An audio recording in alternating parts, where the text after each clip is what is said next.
It's time for a look at the latest business news here on France 24. I'm Kate Moody. Economic growth in the eurozone ground to a halt in the second quarter of this year after 12 months of weak expansion.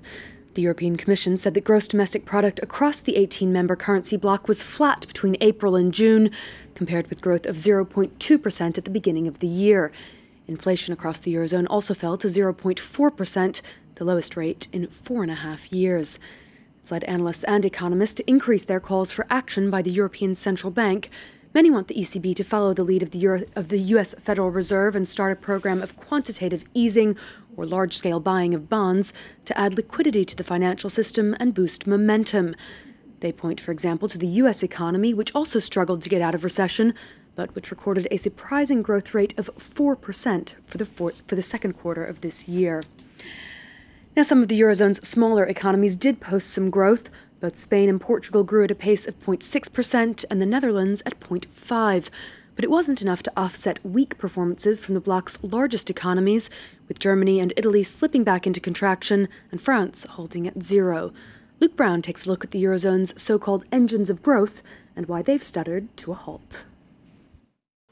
Flatlining in France.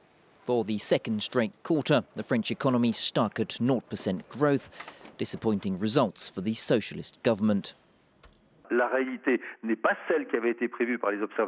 reality is not what was forecast. It's a lot worse. So I'm revising the forecasts and all of the budgetary elements linked to growth. The French state forced then to plan for growth of 0.5% this year, half of what was expected. Another consequence of France's stagnant economy, Paris missing its EU objective to cut deficit to 3.8% of GDP.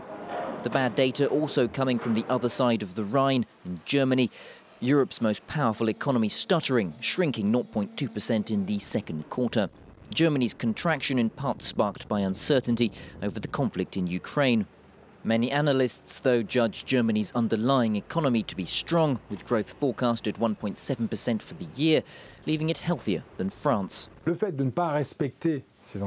Failing to respect its deficit engagements could put France in a delicate position towards Germany, which has fulfilled its promises and already made its adjustments when it comes to public deficits and even unemployment, as they approach full employment.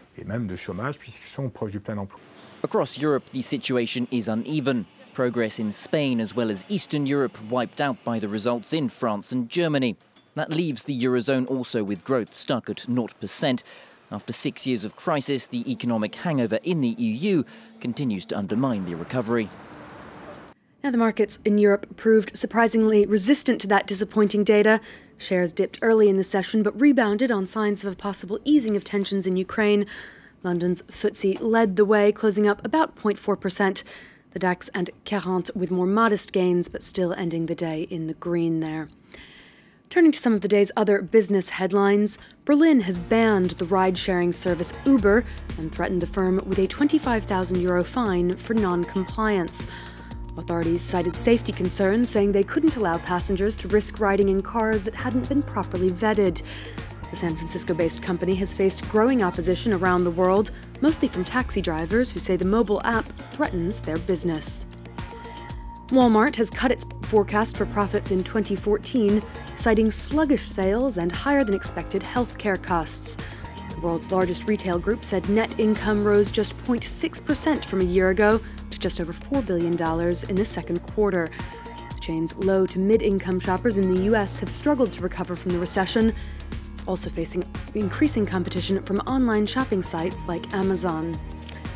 And one of Russia's state-controlled oil giants seems to be cracking under Western sanctions. Russian papers report that Rosneft has asked the government for more than 34 billion euros to help repay its debt and weather the sanctions. Rosneft is run by a close friend of Vladimir Putin and pumps about 40% of Russia's oil. And finally, one restaurant in China is trying out a new business model to reduce costs. Robots there do everything from greet and seat customers to cook and deliver food. The restaurant's owner says that each android costs about $6,500 to build, which is about the same as an annual salary of a human employee there. But the robots don't get sick or ask for vacation. It's part of a growing trend in China, which is trying to counter the rising cost of labor and which last year overtook Japan as the world's biggest consumer of industrial robots. That's all the business news for now. Do stay tuned to France 24.